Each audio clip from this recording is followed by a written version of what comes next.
Teresa, did you do Freedom Springs? Were you in that group? I did. Nice. I sure did. What'd you think? I think that they said it was flat, and that was incorrect. There were hills on the bike, and that run on the clay road was a little hillier than what I thought it was going to be. And it was wet because of the rain the night before. But I tell you, that spring was beautiful. It's very sharp, very clear. Now that grass is so tall, though. As you were swimming, your hands were hitting the grass, so that was popping up some. So I think some people had some issues. It was kind of if you're a little leery of the water, a few people had a hard time, especially towards the end. I think Val and Kelly said they saw a few that needed assistance. So, but it was hot. It was hot. And transition is something I needed to work on. Where we run from the swim, it was not kind under your feet, pebbly and so forth. So we brought shoes, but I brought shoes that had a strap on it, so I couldn't just slip them on, and it wasn't a good choice of shoes. Is it extra? Yeah, that's extra. Okay. Sorry. Jason, welcome to the chat. Mm-hmm.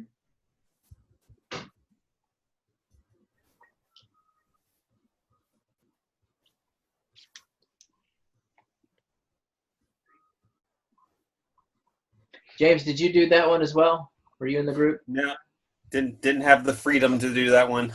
Okay. I know Jason did, and I believe it was Jason's first triathlon. Wow. Yep, that was my first one. If you're talking about Freedom Springs, sorry, just got in here a little late. Yeah, we were. Teresa was telling us about her experience with it. Yeah, so Teresa, would you do another? Would you change up your shoes then for that course? Yes, I would probably just take an old pair of tennis shoes and try to slip them on, then something. Because because like my first T1 time was like 5 minutes, and I'm like, what? It didn't seem that long, but it was a wetsuit. It was, putting socks on. It was the whole bit. So yeah, I'd redo it. I've got to figure out a better pair of shoes. So, and I think like last year when we did the one in April, the Pensacola one, I had an old pair of tennis shoes, and that was much better. You just slipped them on and could go. So. Oh yeah. One of the things I've used in those situations is just a cheap pair of flip-flops too, because you can run in those short distances, and it's true. You don't have to worry about losing it or anything like that. If you don't use them and they disappear, then you're not out anything. Exactly. Yeah. I carry an extra pair of flip-flops with me everywhere we go, so I always have them, whereas I don't necessarily have an extra pair of tennis shoes. Right. Yeah, I do some intermittent barefoot running. So as long as I'm not running on, as long as I'm not actually running on gravel and stuff like that. But for like a Pensacola triathlon, so this is a barefoot shoe. I can roll out. Yeah. And I've worked over years getting my feet strengthened up to do that. But I slip these on. It's got speed, built-in speed laces, and it worked really well for Pensacola Tri in that transition. And running through broken glass and shrapnel and needles and all kinds of fun stuff you find on Bruce Beach. So. Yeah. How far do you run in those? Is it just the short little mile or less, or have you started doing distance in them? I'll do 3 to 5 miles. Okay. Yeah. So, I run my dogs. I get them about that distance. So, and then, if I'm going to be, of course they're great for running like more off-road, for trail running, especially in Florida, where you're mostly sand and dodging roots. Right. So if I'm gonna run on the road and I'm gonna do distance, I run definitely wear real shoes. I bruised my metatarsals. Thought I had a stress fracture. Went through X-rays and all that kind of stuff. So you're telling me you don't have the tuning fork laying around to check that on your own? Oh, yes, actually I do. Okay. But I went the whole route just to make sure. With months of foot pain. Yeah. I will say the tuning fork, though, if it's bruised, you're gonna feel pain as well. Like if anything's not quite right. I mean, I don't think it would be the same as the brake, but the tuning fork is awesome. I thought that the doctor was a wackadoodle when he was like, "Oh, watch this. I'm gonna know in a second if it's broken," and he did when I nearly kicked him and hit him. So. Cool. It worked. It was definitely broken at the exact spot that he thought it was broken. Which is why we now own one of those tuning fork, and we pull it out at least once a year to see to if prove we have to a me that break my foot's or not broken. Yeah. So, Jason, since Freedom Springs was your first, that would have been your first race transition as well. Did you do you have any lessons learned? Yes, quite a few actually. I got there the day before and kind of walked how we were going to come out of the water, and that's when I realized that I was going to need some flip flops or something because there was rocks. I mean, there were probably 500 or 600 yards in between the water and where we got onto the bike. So I went to Bell's and bought me some flip flops, and that worked out perfect. And I got there early, so I looked at how it was going to be the day before, and I realized that if I set my bike up pretty close to the gates, that I'd be pretty good for the run and the bike. So I got there early and got my bike as the first one on the first gate. So my transition times were really short because of that. And another thing I realized, I was worried about having sand on my feet and all that, but when you're in that, you're going wide open, you don't even really worry about that. So I didn't wear socks in my bike shoes, and I did on the run. But I mean, just little things. I think every time I learn a little more, Yeah, and it's a lot of trial and error. I'm going to tell my story real quick, Teresa, and then okay. I just want to offer Jason his little advice. So you go ahead. It was based on a picture. I know. Let's wait and talk about that in T2 because that would have been where he could have recovered those seconds. No, I think it was. Okay, just go ahead. Tell your story. No, tell your story. No. Tell him now. So, Jason, the way that you took a picture and your shoes were faced with the heels by where your wheel was. So your wheel was down and your shoes pointed this way with the heels here and your toes going out.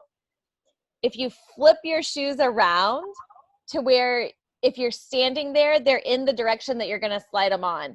So if you've got an edge spot, that's great because you can put the heels out to that edge and you're right in the direction that you're going to put your shoes on in, and you don't have to pick them up and flip them around. Just slide your feet right in. Or if you're in an area where you have to be straight because you're middle rack or something, is to put them to where your heels are faced out toward the group again, so that you're walking up to your bike and your feet are in the same direction that your shoes are going to go in. But it was your transition area was beautiful. I'm just going to tell you, your picture, there wasn't a whole lot of clutter. Everything made sense. It was you could see, okay, this is his bike stuff and what he's going to do, and this is his run stuff and what he's going to do. So for being new, I don't know who you talked to or if you just came up with it on your own, but it looked really, really good and was probably very efficient. Yeah, I think watching Dom and Helen's video really helped me, on the one you guys put out there. That helped me a lot for knowing what I needed as far as and how to set it up. But I see where I could gain a little time by having my shoes put the right direction. That makes a lot of sense. So Patrick, tell your story. Okay, so there are motivations to transition. And when we started doing triathlon in general, I wasn't motivated, so I didn't really care how long I was in transition. Famously, I was allegedly in transition at a 70.3 for 10 minutes. That's actually the picture that I used for this event, the little collage thing. I checked my times, and my T1 and T2 for that particular race was 5 minutes and 22 seconds and 5 minutes and 21 seconds the first year. And then the second year, it was like 8 minutes and 32 seconds for my T1 and like 6 minutes and 47 seconds for my T2. So that's obviously not the goal. You should be improving your T2 times as you get more experience in this. So I don't know what the heck happened. But which I think still weren't as long as Mullet Man, right? It wasn't Mullet. Triathlon. No, you're thinking of Grand Man. Grand Man, it was embarrassingly long, and I didn't check any of those times because. No, wasn't it Mullet Man that you like yelled at the person about where the water was and which direction you were supposed to run out of transition? The teenager. That's possible. That's entirely possible. Yeah. Yeah. So anyway. The first thing we should really talk about with transition is kind of figuring out everything that you think you need to finish a race. So I've seen people recommend putting together a checklist and checking things off physically when they pack their bag the night before, and then double checking it to make sure that you have everything you need on race day. But before we do that, it's a very small group tonight, so I just want to get a little read on you guys. Who in the group has actually had dedicated transition practice? Not this year, but I have before. I did race. So how long? Because like lifelong of doing triathlon, I have, but have I done it in like the last 24 months? Probably not. Just like everything else we do, we should be practicing our transitions on a semi-regular basis, especially if you're getting to the point that you want to do the running mount or the flying dismount. Yeah, I recommend practicing that out, videotaping it. On the grass. Well, James, practice on the grass or someplace safe. Yeah. James, do you rubber band your shoes to the bike? Go ahead. Yep, haven't gone there yet. But you do a flying dismount. I can do a flying dismount, yes, but yeah, I'm trying to go the flying mount. That's I've seen some videos of that. It looks really sweet, so definitely recommend practicing that. That scares the crap out of me. The flying dismount I can do, and I worked with Dom like after one session when we were part of when we were official athletes of theirs, when they were helping us for one of our Ironmans, and we just talked about it. And he's like, "Yeah, let's practice a little bit." And we practiced for like 20 minutes, and I could do it. And I haven't practiced that since. But it always feels it's so adrenaline pumping to do that right when you get off the bike, and then when you start the run, you just still got all that adrenaline because you think you look cool and you didn't die, and it kind of helps with that beginning part of the run, at least for me. But we're getting ahead of ourselves. So I'll just say on that though, like be cautious of your environment. So like Santa Rosa there's a lot of turns that you come into before you come into transition with the new way that it's routed. So, you're doing a flying dismount. Well, the people coming behind you may not see your motion. So really like practicing dismounting and continuing momentum and stuff like that. But there's also really bad horror stories too, but like losing a toe. Yes. Yeah. That's a fun story. And I would also say, like, know your body. So just because you can do a flying dismount on a sprint triathlon doesn't mean that a longer distance bike ride, it's such a good idea, because you may find your first Olympic or, higher than that. You're sitting there going, okay, my legs are really tired, and you don't want to do a flying dismount right into, face planting into the cement. So knowing what you feel like instead of just looking cool for the camera is also really important because it's not going to look cool when they take that picture of you and your nose is bloody. Or your toe is not attached. So back to the list. If you don't have a list, that's fine. The more you do it, the more you kind of remember and acquire things. So like I know that if we were to go do a sprint triathlon tomorrow, I've got everything that I need in my bag to complete that. If we were doing something longer, then I would probably have to pack some stuff. But for the short ones, I know that I've got baby powder in there, which I usually put in my cycling shoes and my running shoes just to make sure that if my feet are wet, there's something to absorb that. Body glide for obvious reasons, a bandana for me, a visor, and a race belt. Ironically enough, the item that we forget the most is a race belt, which is why collectively between the two of us, we have about 15 of them because we get to a race and we buy a stupid race belt. Oh, I feel you. For vanity purposes, because we don't want to put pinholes in our jerseys. So anyway, that's what we use. James, do you have anything in particular that what's on your short list of transition and triathlon things? Well, I think I've kind of switched up to where I'm actually wearing a visor underneath my bike helmet, and that way I'm not transitioning like I'm normally putting on the visor. I'm like, I've wasted time doing that. So I'm like, all right, I can use that because now the head sweats have that nice padded area, and I took off the sun visor on my helmet, and so I use that as an extra sun visor. That's just one little step, so I can wear that while I'm on the bike. Put my helmet on right on top of it, so all I have to do is take my helmet off. But list goes the same. Same basic list with it. I can definitely don't like trying to eat while on the run. Doesn't work for me. So I don't do any food wise. That's the only other thing that kind of wasn't on your list. Is making sure I have good nutrition. So I try to get all my nutrition in on the bike. And that's a solid strategy. And admittedly, we suck at nutrition, both of us. And yeah, it wasn't. If I happen to have something on my bike to eat during a sprint, I consider myself lucky, because it's not something that I usually think to throw in there.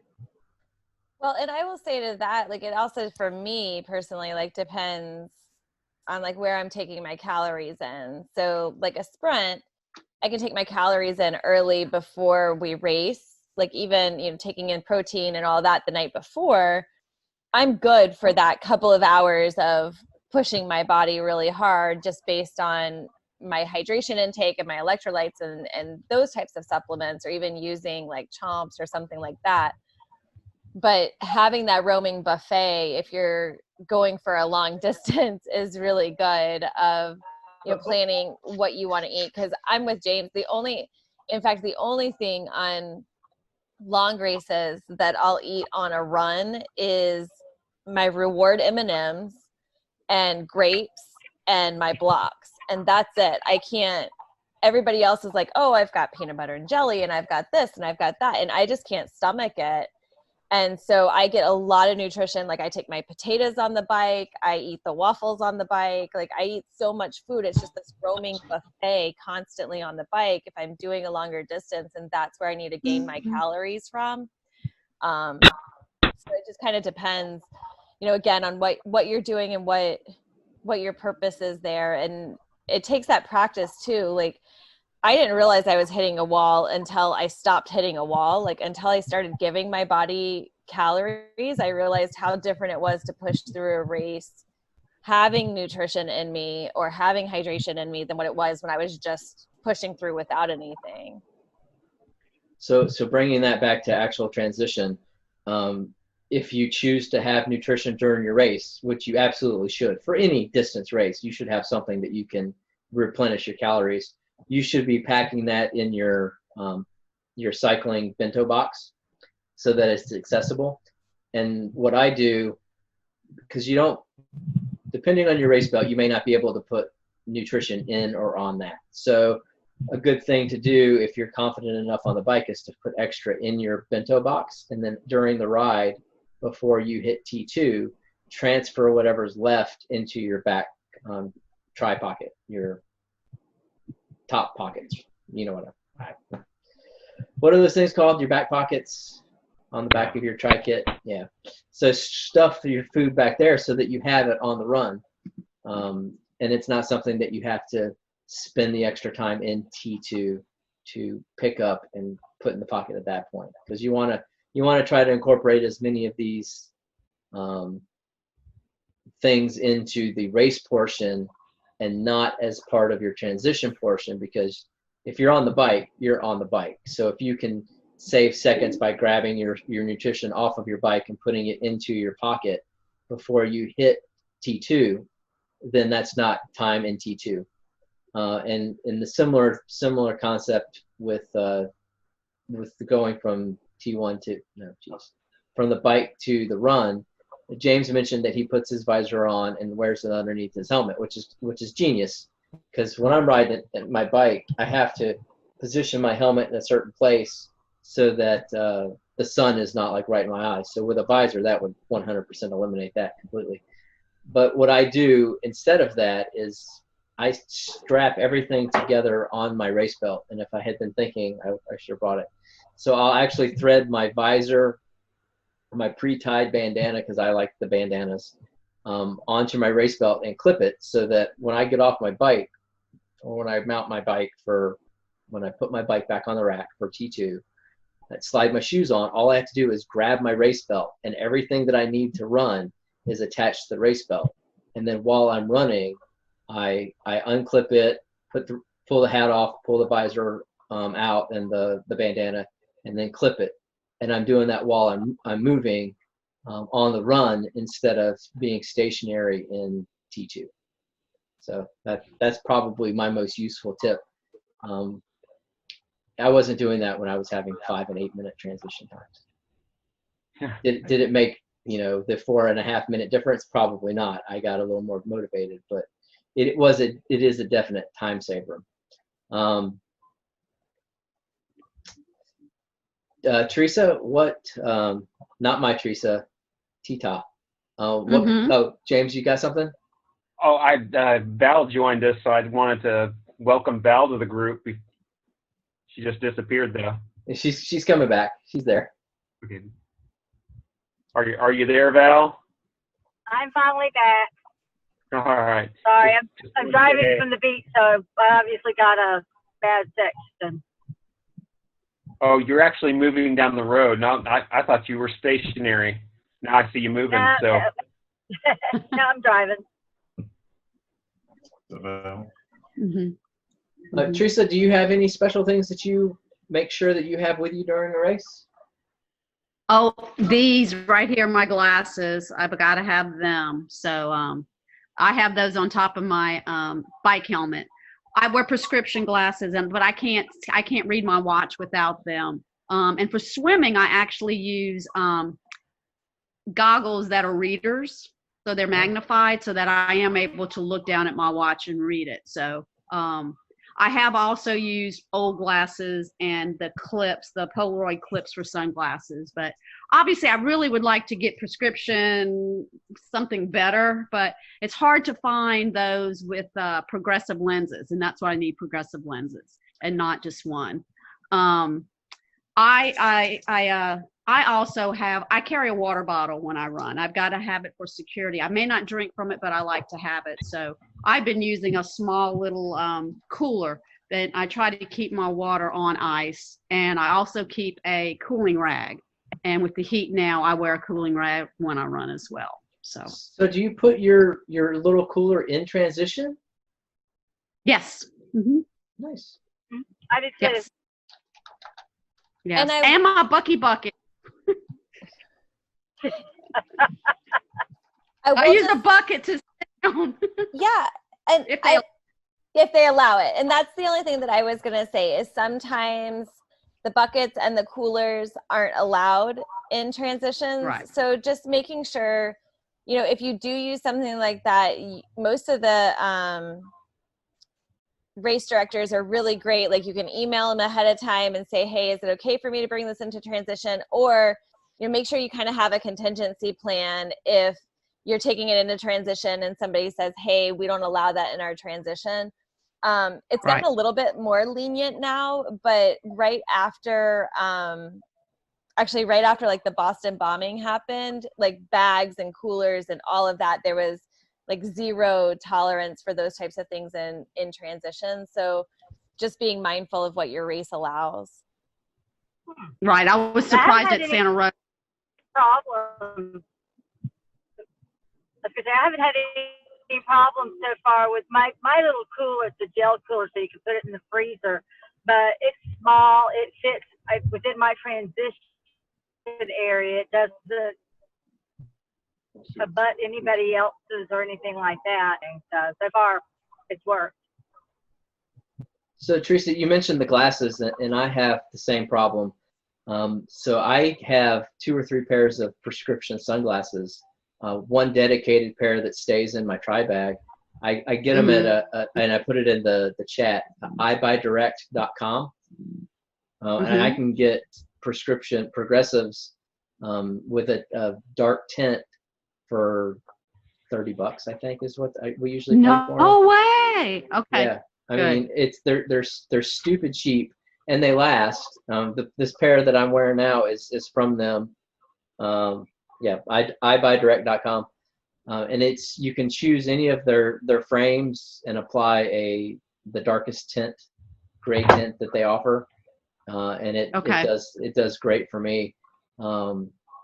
If you see me, the only time I'm not wearing glasses is running from the water to transition, and one part of my pre-race ritual as I'm setting up transition is I have to remind myself to physically take my glasses off and walk through transition and look at things and be able to find my section and my rack and all of my stuff as blind as I am. So I'll walk to where swim in is going to be without my glasses and look around and try to find some sort of a spatial cue that, oh, I'm 3 light poles in on the right, so that I know that I can count those blurry poles and get to my stuff. So I feel the pain. Yeah. Mine's not that bad. Mine's blurry, but thanks. Yeah, but I can't. Yeah, I need them so I can read the signs and so forth. So, yeah. But thanks. I'll look that up. Yeah, and I'm almost due for another pair because these are getting all scratched because of working from home. Val, do you have anything special that you take with you or that you make sure you have besides your water bottle or cooler? Well, I pretty much you know me. I have everything. I have certain things on my because I'm so slow. So I always have waffle on my bike. Anything over an hour, I will have waffles on my bike, and every 15 minutes I'm either drinking my electrolyte drink or I'm having my waffles, so that when I get off the bike, I go to the run, I'm not just depleted of any energy. And I always run with 2 water bottles, one that has just water, one that has my electrolytes, and that way if I get hot, I can pour the cold water on me.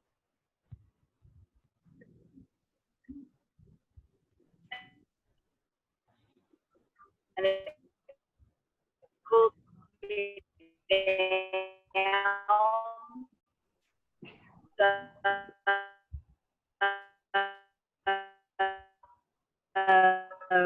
Yeah, those 2, you always see me with position. I think you're going in and out, Val. I'm on the Bay Bridge, so who knows? Okay. So I heard your water bottles, that we're always going to see you with your water bottles. What was the other thing? You said it was 2 things. You use this one to cool herself down. Nutrition on the bike. Okay. I always do nutrition on the bike. But I always have electrolyte in one hand when I'm running and water in the other. So if I get overheated, I can pour the water on me and cool me down because I get overheated easily. So that's the one thing I've learned is, and everybody thinks I got really good big arms from all that weight that I carry. I didn't realize that's why you carried the two water bottles. I thought that you just drank a lot. That makes a lot more sense.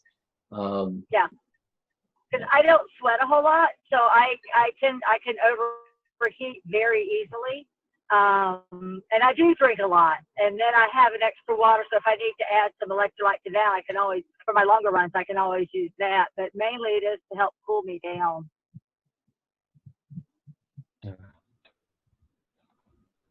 Teresa, Hess, do you have anything that you'd like to add?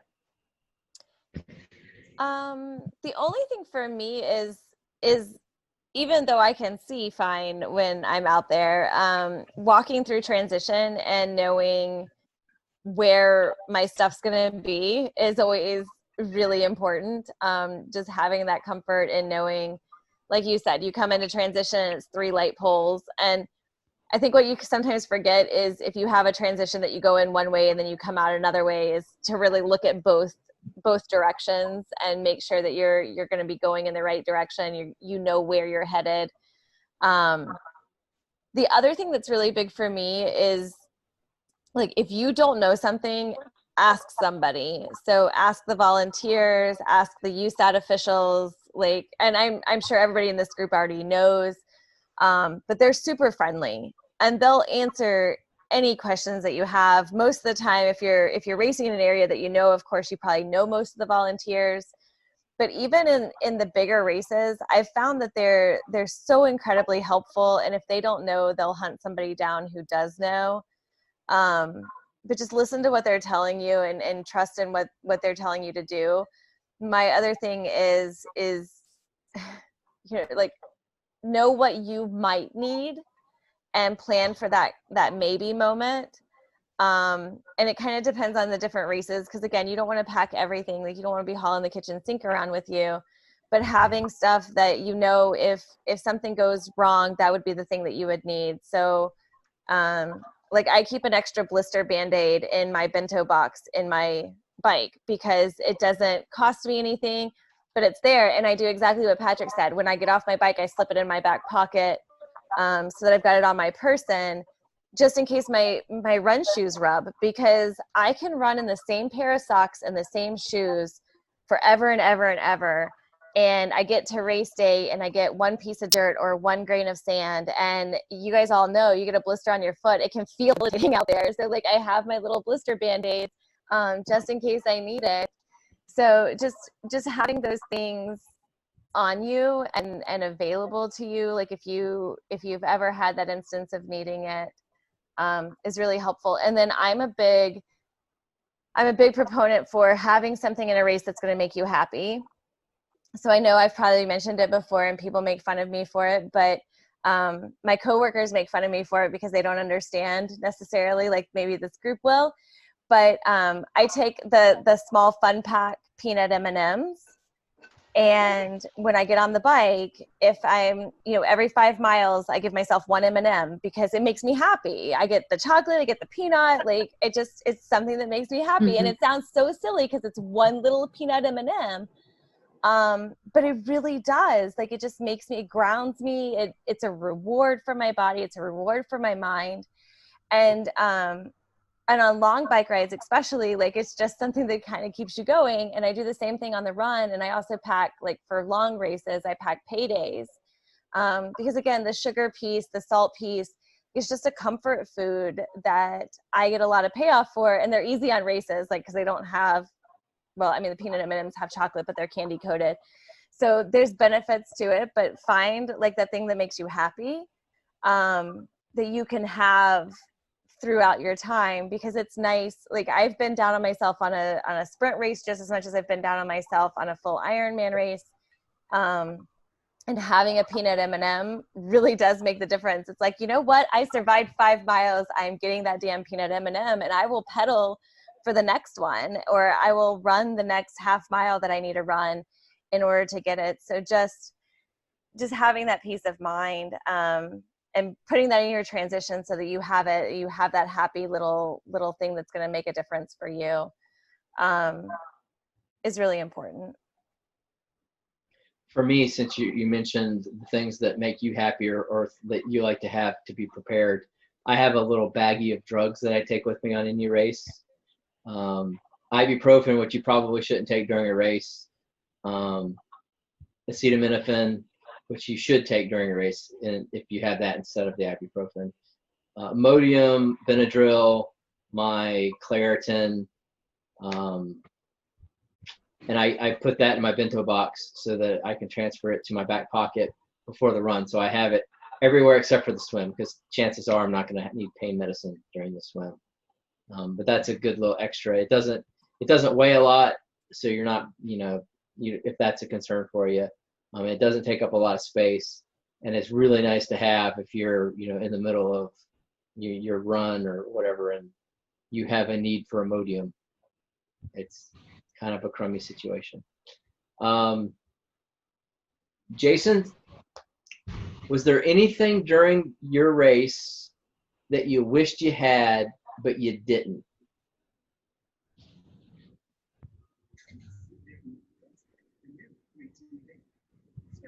No, I think I was pretty well prepared. I was just really worried about doing the wrong thing, especially on the bike with the rules and all. I was just worried, about passing and all that stuff, With that being a race that wasn't,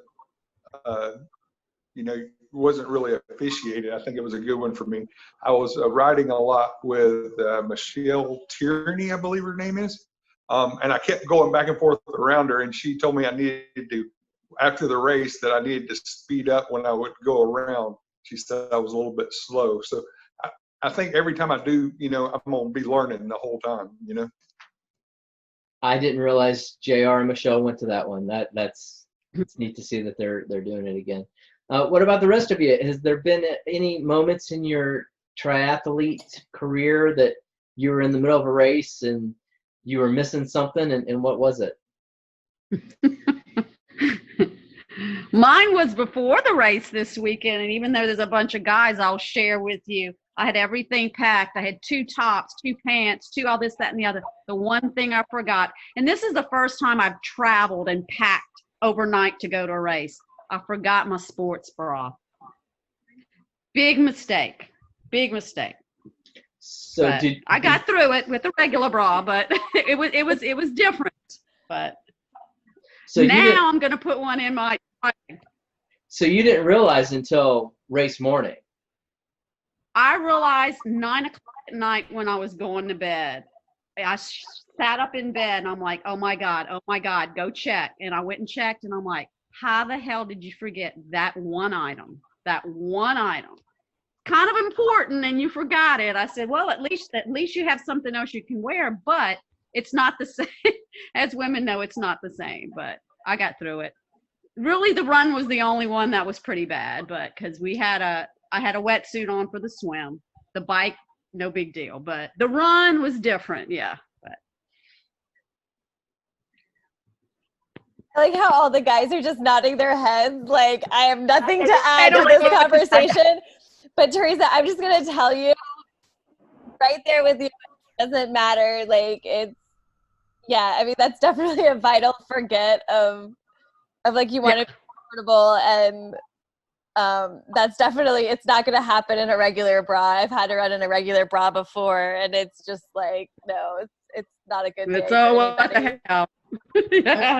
At least you had that. I mean. Exactly. Aren't there built-in options for your tri-tops? No, not all tri-tops have built-ins. Okay. And not if you've got any size of boobs. Those built-ins don't do squat. They don't do anything for anybody. Let me just put that out there. They don't do anything for anybody, regardless of the size of top you buy. Like, the built-ins are either way too low or way too high or weird. I hate them. They've got no support. Yeah. Yeah, right. So don't buy built-in bra tri-tops. They're a gimmick. They probably fit like 2 women ever. Anything else, guys or gals? One thing, Patrick. I'm sorry. I was just going to say, just remember to charge your watch. Now, there was one time that I did a race and I forgot to charge my watch, and I got to the race and it was dead. That's really disappointing. So. Jason?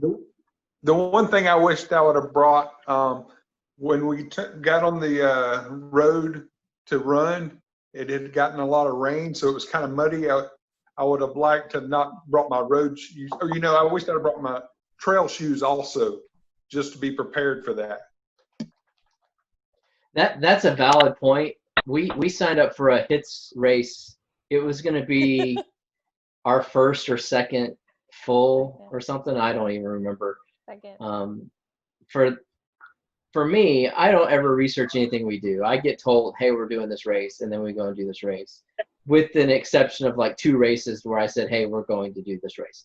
So we get to HITS Ocala and discover that it is in fact a trail marathon, and I had no trail shoes, so I ended up washing out on a bike and just supporting for the rest of the night. But that I was heartbroken because we got there, and I just didn't think that I was going to be able to do it in the equipment that I brought. So that's a very good thing to be aware of. Hi, Steven. You're muted. You're on mute, Steven. And your hands in the camera.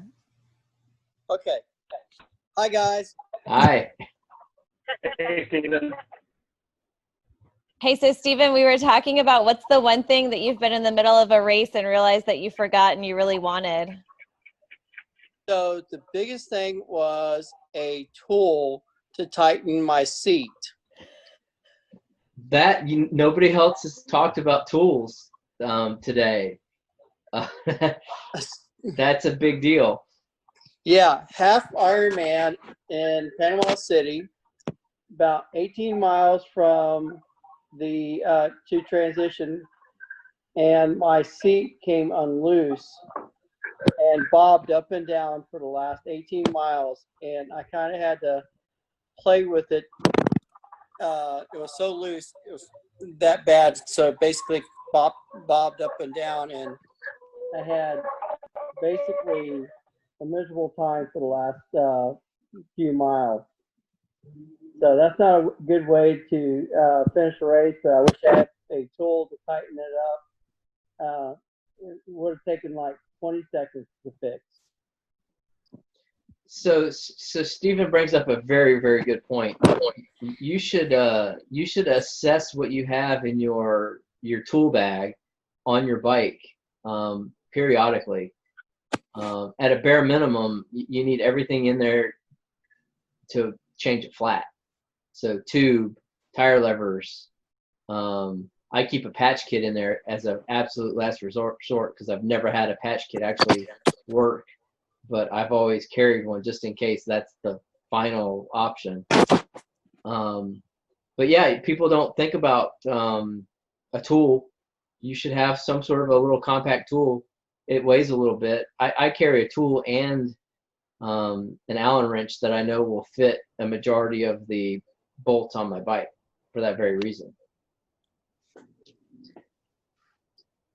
It's not something you're going to use a lot, but when you need it, it's nice to have. Very, very true. And the other thing I learned at Ironman Wisconsin was having additional like cables. So my shift cable came out with my shifter came out during the race, and it coiled up.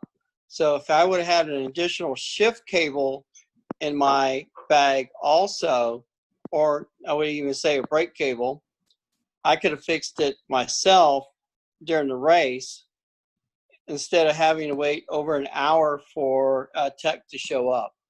I don't think it's reasonable to carry an extra cable with you during a race. When you're going 112 miles, I think it is. You think so? Would you? So from now on, you'll carry an extra shift cable with you It's in my box right now. Really? Yes. That's not something like you could fix with a zip tie, kind of MacGyver up kind of thing. Seriously, like little duct tape and some, Well, you can't carry. I mean, it's going to be harder to carry duct tape on the bike. But the wire ties. A fold of duct tape. Yeah. You can actually take a fold of duct tape and so you have just a piece of it to to do as a patch, things like that. So no, this situation was my shift. So the roads in Wisconsin are really rough because of icing and all that stuff they have up there. And my shifter literally came out in my hand. And the next thing I saw was it coiling up. So my shifter was stuck. And so if I would have had an additional cable, I could have stopped right then and there and fixed it myself. But unfortunately, I had to wait for the tech guys to show up with a cable to do that for me. Unfortunately, it was the guy who actually put my bike together up in Wisconsin. Oh, yeah. Yeah. So I would say too that that's probably like one of those know your skill level. Because there's, I mean, like I wouldn't know what to do. I could carry a shift cable all day long and it would just look pretty, and I could tie it in a nice little bow around another piece that's fallen off, kind of thing. That's one of those things. It's like because of Robbie at the truck store, we carry our own deraillers. No, our rear derailleur hanger. Hangers. I knew I was saying it wrong. So we carry ours because every bike, there's a potential for that to be different. And the guys who are out on the course may not have the item that you need, or the guys who are set up in transition, when you get your bike there and you've taken it out of your car and you realize it got beaten, banged or whatever, they may not have that particular item. So we carry it. And I realized I probably carried it for like a year, and finally asked Robbie, like, how do I even put this on? Like, what do I do with it? And I didn't even have this realization until we were in one of these races that it was like literally you just ride to the middle of nowhere and then turn around and come back. And I'm out in the middle of nowhere and you have nothing else to think about. So I was just thinking about stuff. And I was like, you know, if my derailleur fell off right now because this hanger thing broke, I wouldn't know what the heck to do. I would have the parts and pieces, but I really wouldn't know. I mean, I could probably figure it out intuitively, but I really wouldn't know what to do. So I'd also say, like, if you get this great advice to carry something, know how to use it, and know your limitations on being able to fix something. Because again, I don't know that I could have made, if I was in Steven's situation, even with the right materials, I don't know that I could have made it any better on myself than just waiting for the guy to come and fix it.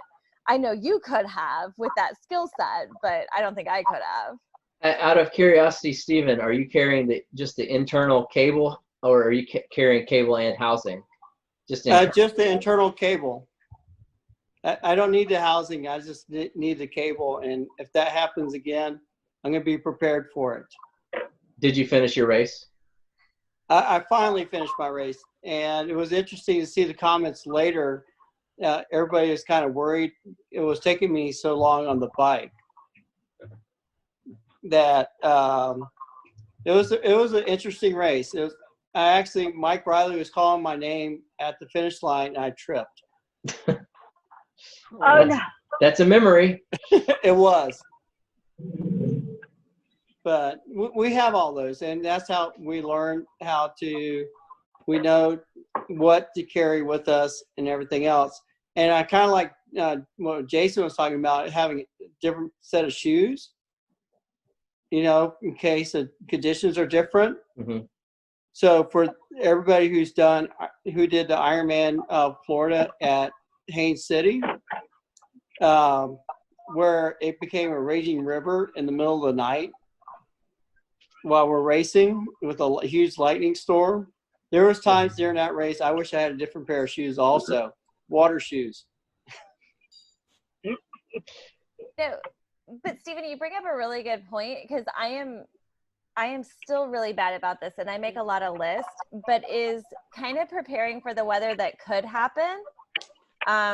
You can't prepare for everything, but I hear a lot of people say, you know, well, I wasn't prepared for it to get so hot, or I wasn't prepared for it to rain, or I wasn't prepared for it to get so cold. And so just having those types of items. So like, I know Patrick carries it all the time, and I've started to carry them, but like the arm sleeves or the cooling sleeves, to have those. And I know, Teresa, you mentioned like the cooling rag to put around you.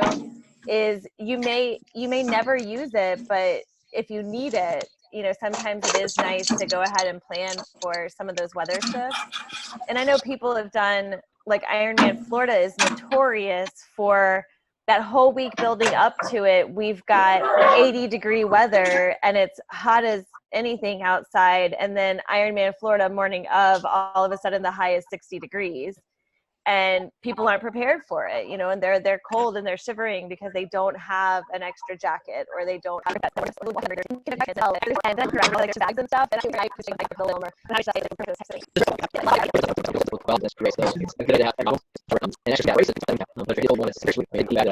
I've got 4 white colors just in case.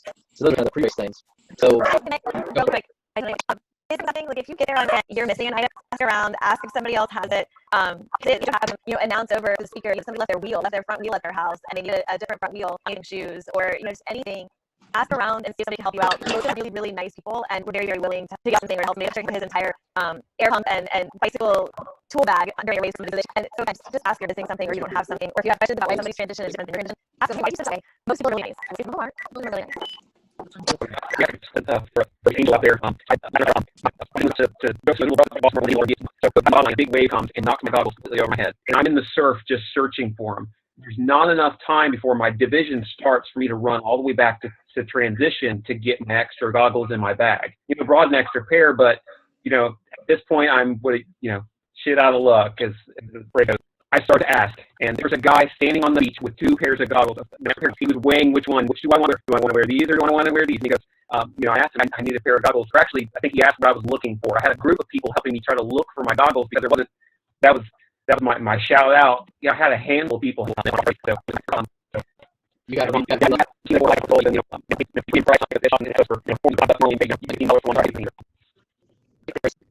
I'm drinking wine and chocolate right now. On Saturday, and then I got hit by firework, and I'm having to not train for a whole week. Wow. Well, hey, good compensating. Yeah. I'm popping one chocolate and the other. That's chocolate. So the most recent question that we've kind of been discussing, what's the one item that you wanted during a race that you did not have because you forgot to put it in your transition? Okay, so I put it in my transition, but I didn't put it up because I didn't put it where I should have put it. Well, first thing I want to say is I couldn't get out of my wetsuit because I always let the guys help me get out, and that's a mistake. I need to work on doing that myself. So I was sitting there tugging at my ankles, watching everybody take off, and they're kind of cursing under breath, and I look up and somebody's videoing me. I don't know if that's going to show up somewhere. What not to do in your transition. So I kind of smiled and went back to cursing. And then I had my sunglasses sitting in the sunglass case, you know, where you keep them all protected and nice. And of course, I completely ignored it when I went to bike. Normally, I would put them in my biking helmet, so you have to put them on your face and then put your helmet on. But this time I decided to keep them in their nice little case, and that's where they stayed. So you didn't have them for your bike or your run? Right. I didn't really need them for the run. It was overcast, but it would have been nice for the wind on the bike to have those. But I would say my biggest problem was getting out of the darn wetsuit, getting it off my ankles. So was it because your timing chip was impeding? No. I even made sure to not snug it down below the chip, to kind of let it float on top of the chip. Mm-hmm. I thought I had it all kind of worked out in my head. Though I did have a nightmare the night before that I was like one of the last 3 people in transition not being able to get out of the wetsuit. So I think in the back of my mind, it was bothering me. I kind of knew I was going to have trouble with it, and I sure did. So you can't rely on this at every race, but wetsuit strippers are a glorious thing on races because they don't give a shit about your timing chip or your Garmin. They just rip those wetsuits right off. Yeah, I had that one time in Chattanooga, and I loved it. I was like, wow, that was awesome. Just make sure that you have pants that stay on. Yeah. All that happened at Augusta. 2 guys losing their bottoms because of the wetsuit strippers. I was not one of them. This is not a Patrick story. This is not a Patrick story. That's funny. So we talked earlier about the things that you just have for transition. We talked briefly about T1, which is everything that you need for your bike and pre-prepping, nutrition and everything. So T2, we talked about it just briefly with my recommendation of attaching everything to your race belt. So all you have to do is grab that one thing and run. What other T2 tips do you guys have, or questions? I mean, I actually put on my right running shoe, not fully, where the tongue got stuck down, and I wasn't strong enough to pick it back out, and I just went ahead and ran with it, messed up, and it got further tucked down as I went.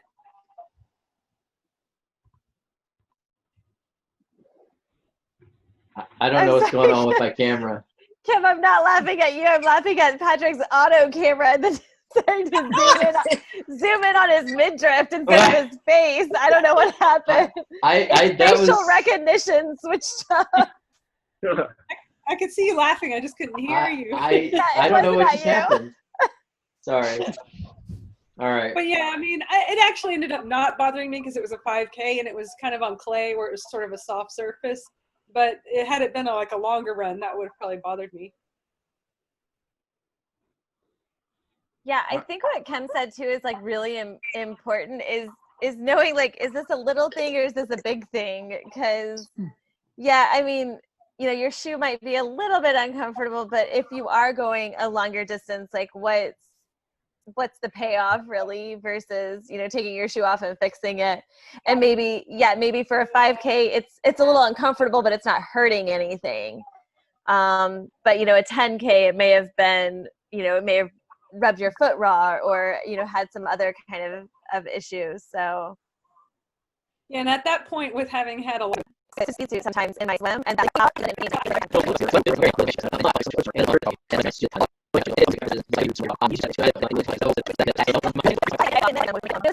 doing it. Maybe I don't know who told him, but I'll tell you this too as part of kind of the learning moments. Triathletes are very, very friendly before and after a race, but no one in transition will help you put on your damn top.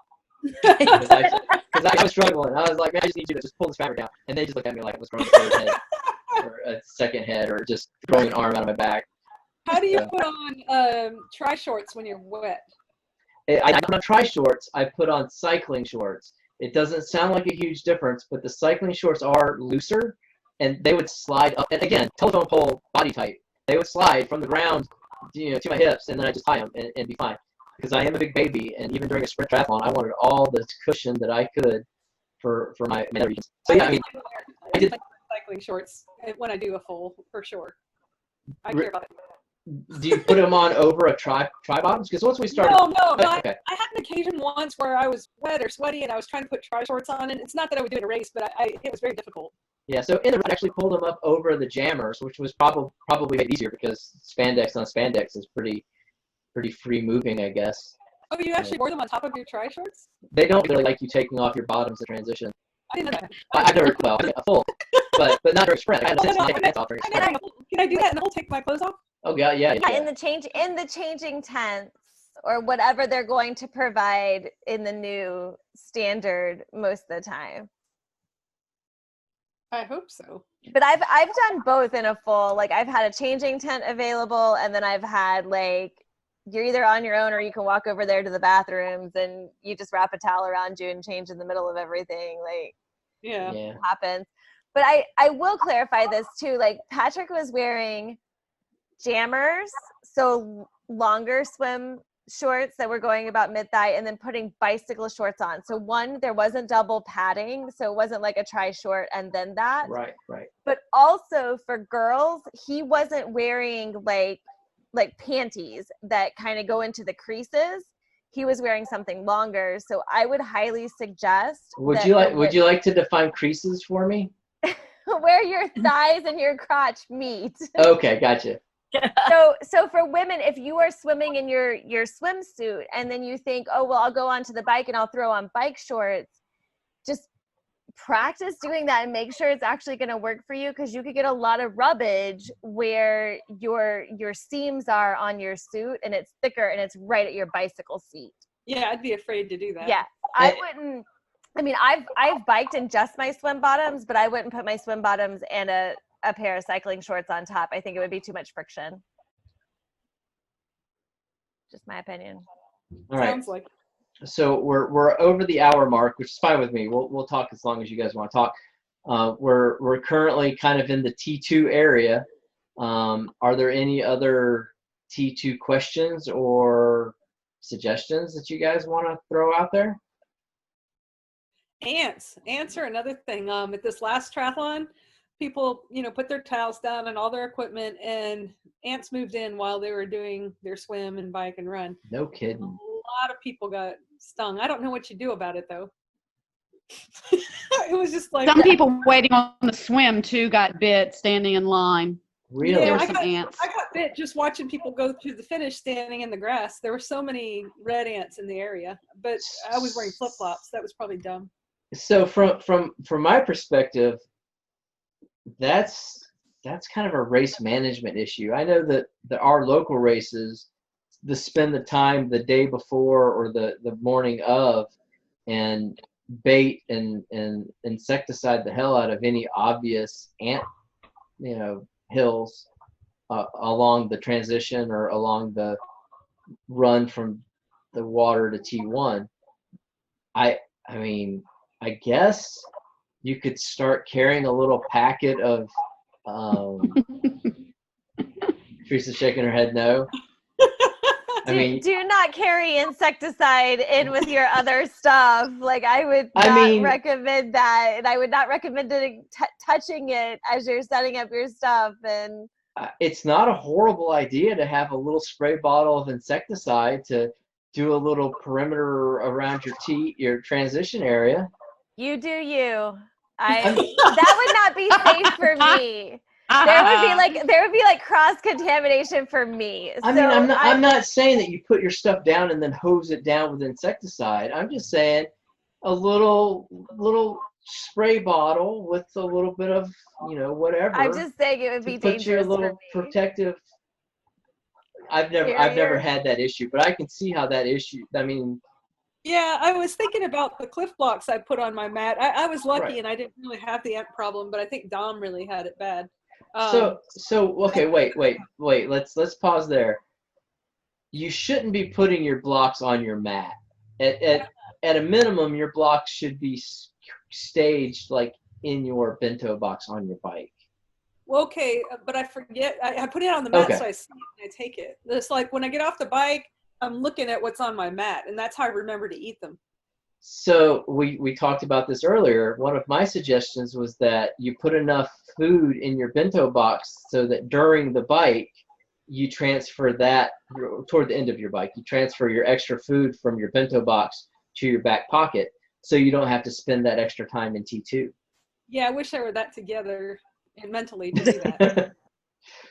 Well, and that brings up a good point too. Somebody told us this in our early days of triathlon, is that it's good when you're approaching the end of whatever event you're currently working through. So like if you're on the swim and you're making that final turn and you're heading to the beach, you just mentally go over in your head everything that you need to do in T1 so that you kind of have it in your mind when you get to T1. So it's not like, so you have a little bit of mental pre-preparation. So you know that when I get into T1, I need to count my 3 light poles to find my bike. I need to put my glasses on so I can see everything else, and then just go through everything you need head to toe. Just a kind of a little in your mind checklist, so that you're not wasting time trying to remember what you need. And all I'm thinking about is how fast can I go to stop, at that dismount line, without going over it. And that's about all I have in my head. You can go over the dismount line. You just can't stop before it. No, you have to stop before you can't. You have to dismount before the line. Yeah, you're right. When you exit T1, you go past the line and then get on your bike. When you come back, you have to exit before the bike or before the line. Yeah, I have a lot of work to do on the mental stuff. Being able to think of all those things. And that's why we practice our transitions periodically. James, are you raising your hand or are you balancing yourself on your ball? I am balancing on a ball, but I did want to make a suggestion as far as like being the junior, the junior bug guy in the room, so junior entomologist, I'd like to say. So insects, going with insects, if you want to just use a citronella-based, mosquito off kind of thing, a few sprays of that around your transition area if you're worried about ants. Most bugs, of course, go by scent. They communicate by, and they're attracted to, attracted to food and things like that. But that would be a really good deterrent if you had, again, the non-DDT, chemicals. Just using citronella is a strong essential oil-based, insect repellent. That's the main ingredient in most, the active ingredient in most bug repellents. But the same thing that works for mosquitoes works for ants and most other biting insects. So you can spray that on yourself and have that, if you're in an area where bugs are an issue, campgrounds, things like that, like, Freedom Springs, I imagine that'd be a good thing to have in your car and, traveling with. But, even if you had, off or, any of that stuff, spraying that around would be sufficient and wouldn't tick off too many of your transition neighbors. That's brilliant, because we carry bug spray in the car. See, Teresa, I didn't need to take, a little spray bottle. We have an aerosol can of this stuff already in the car. That's great. Skin So Soft is another one that a lot of people swear by. Is a good, non-heavy chemical alternative to the other stuff like the name brand off and things like that. So. And like everything that we preach, if you're gonna have it available on a race day, you should train using it. So you don't want to take a bug spray that you've never used before and use it on race day, because you could have some sort of a reaction. And if you don't have your packet of Benadryl like I do, it could end your day. So I wanted to kind of ask about that with transitions. Do you guys recommend setting up a little transition station in your yard, for when you do your workouts, to try to do a brick workout and actually work on that, the transition discipline, like laying out your shoes and things like that, and, getting a watch and trying to time yourself? Absolutely. You should dedicate, and I'm going to put it out here, we don't do this, but I mean, one day a week, you should just try to trim time off of your transition. And you can do it during a brick workout, or you could just dedicate the time to working through transition. It makes a difference. And especially if you aspire to do the running mounts and the flying dismounts, practice those by all means. Naturally fall upside down and you don't have like any attachments on your shoes for rubber bands. Like, what do you do? You don't need an attachment on your shoe for rubber bands. Some people have them on the back of the heel where they can attach rubber bands and make the shoe upright in the pedal, but I cannot do that. Mine just flip upside down. I've seen people put safety pins and use that with a rubber band. Oh, wow. Huh. I guess you just have to experiment and find out what works best on your bike. Personally, and we talked about this earlier, but I'll say it again, the running mount, the flying mount or whatever, scares the crap out of me. But I love, like, my favorite part of the bike is the flying dismount at the end. So I have no idea how to do that. It looks scary. It does, and there are a lot of moving parts. You have to get comfortable with loosening your shoes and pulling your feet out of your shoes toward the end of the bike ride. And there's timing issues because you don't want to do that like a mile and a half from the bike finish, because then you're not really like an idiot. Yeah. Right. You got to be able to ride hands free pretty easily. You got to have a good form. On a tri-bike? No. That's not how it works. One hand on those steering wheels on those handlebars at one time. But I agree with James. Like, you got to be able to do that balance, because you're taking your center of gravity even lower to reach down and flip the strap on your shoes, or to move your foot out and everything. So I wouldn't say, like, I don't have to go completely hands free, but I will say, like, I have to be comfortable being just on my right hand or just on my left hand. And some people aren't. Like most of the time, I mean, I lean to my left and I take my water bottles and stuff out with my right. So I have to be able to shift that when I'm taking my shoes off on my bike. So it's Have you funny. tried it, Teresa? So I don't do a flying dismount as far as how I come off of my bike, just because of my knee and fears that if it gives out, like where I'll end up. But what I do is I do unlatch my shoes at the time that I'm coming into transition, so that I come right off of it.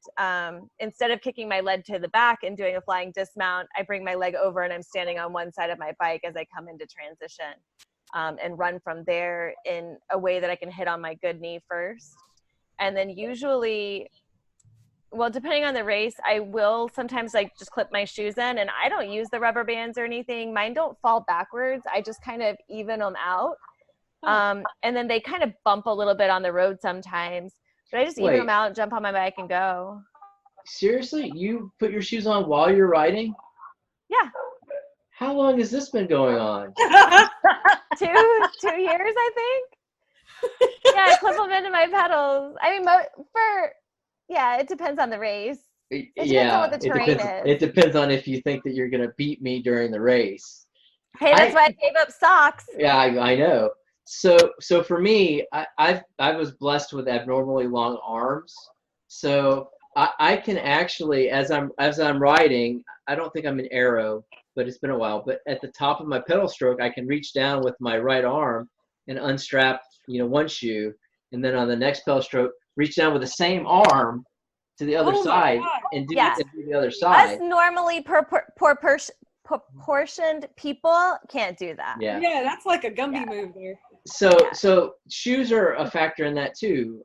Tri shoes typically only have 2 Velcro points. You'll have the lower point at your toes, and then the bigger strap at your forefoot.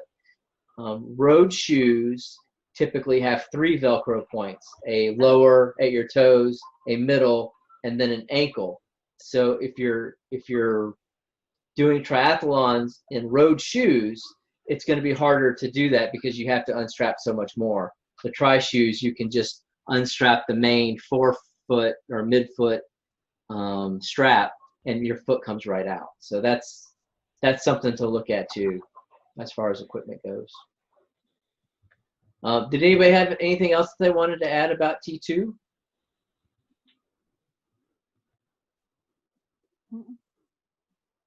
Okay. So the last part is T3, which is my personal favorite, and that's where we all get to drink, preferably 6 feet apart at this point. But we are going to be practicing that mid-July. We're going to set up a T3, probably, no, it's not July. August 2nd, I think, is going to be our first official T3. Correct. So, and that'll be by video? No, we're going to set up out on the beach and have a little beach day. All right. For anybody who feels comfortable in that situation. We're going to snorkel with the sea turtles? You mentioned that too. Mid-July, we are going to set up a reef day, weather permitting. Nice. It will be a self-supported swim event with social distancing enforced. And we'll put that out on Facebook shortly. But we are going to start trying to do some group rides and those swim things. And we may have something else on the horizon. Right now, we do not have a permit for Mere Mortals, so that's not going to start back in person anytime soon. Well, I say that. We can't start that until Florida gets to a phase 3. That's what the Island Authority has told us. So we're just going to keep rocking away with the virtual Mere Mortals and these Zoom sessions for whoever wants to participate. And we'll keep on keeping on. Any other questions or comments or experiences or stories or equipment relating to transition or triathlon in general? Now's the time. Oh, thank you. No? All right. Gotta work on that T3 bag. So. Yeah. A little tequila, a little beer. A lot of love. That'll work. Hey, Patrick, can you show us your gold drink? Do you have it? I do not have my drink anymore. It is empty, but I am drinking out of my authentic Graceland Elvis Presley gold and frosted tumbler. They was so gaudy that Teresa would not let me buy a set of them. So I have my solitary Elvis Presley commemorative Graceland tumbler that I drank my I don't even remember what it was called. Something gold. Yeah, it was essentially Gold Rush.